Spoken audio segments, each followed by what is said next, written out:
সঙ্গে আপনারা যারা জড়িত হয়েছেন অনেক কষ্ট করে এসেছেন, আপনাদের সব ধরনের কাজ ফেলে রেখে এসেছেন আপার সাথে দু একটা কথা বলার জন্য, আপনাদের যে দাবিগুলো আছে সেইগুলো পূরণ করার জন্য।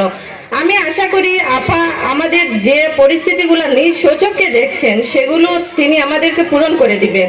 আপা যেহেতু রাস্তা দিয়ে এসেছেন, দেখেছেন ওই রাস্তার অবস্থাটা খুবই খারাপ। আমরা মনে করি যে শিক্ষিত একটা মা হলে শিক্ষিত একটা জাতি পাওয়া যায়। সেক্ষেত্রে আমি বলতে চাই, not only town but also village we can gain higher education.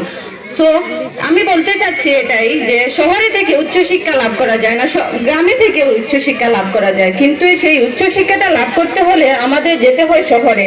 আমাদের রাস্তাঘাট খুবই খারাপ, রাস্তাঘাটের অবস্থা এতটাই দুর্ভোগ যে আমরা পোহাতে হয় সেটা আমরা ছাড়া আর কেউ জানে না।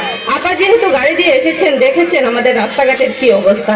বিশেষ করে আমি আরেকটি কথা বলতে চাই, আমাদের গোয়াইনঘাট জৈন্তাপুরের যে গ্যাস আছে সেটা আমরা কিন্তু ব্যবহার করতে পারতেছি না। আমরা ব্যবহার করি সিলিন্ডার, কিন্তু অন্যান্য এলাকায় দেখা যাচ্ছে যে আমাদের এলাকার গ্যাস গিয়ে ওইখানে তারা নীরবে সুন্দরভাবে ব্যবহার করতে পারতেছে, আর আমরা দিন শেষে সিলিন্ডার ব্যবহার করতে পারতেছি। এখানে যে সাধারণ জনগণ আছে, সাধারণ মানুষ আছে, তারা কিন্তু সিলিন্ডার ব্যবহার করে। অনেক আছে যে সামর্থ্য নাই তাদের সিলিন্ডার গ্যাস ব্যবহার করা। এই গ্যাসগুলো কিন্তু আমাদের সিলেট থেকেই যাচ্ছে, কিন্তু আমরা পাচ্ছি না। এটা আমার কাছে আমার আকুল আবেদন যে আমরা যাতে সুন্দরভাবে গ্যাস ব্যবহার করতে পারি, ওই দিকটা বিশেষ করে বিবেচনায় রাখবেন। প্লাস আমাদের রাস্তাঘাট, শিক্ষার মান এতটাই নিম্ন লেভেলের যে আমরা এত বঞ্চিত। আপনি যেহেতু এসেছেন সেহেতু দেখেছেন, আমি আর সুন্দর করে আপনাকে আর কি বুঝাবো, আপনি তো নিজেই এসেছেন, নিজেই বুঝছেন।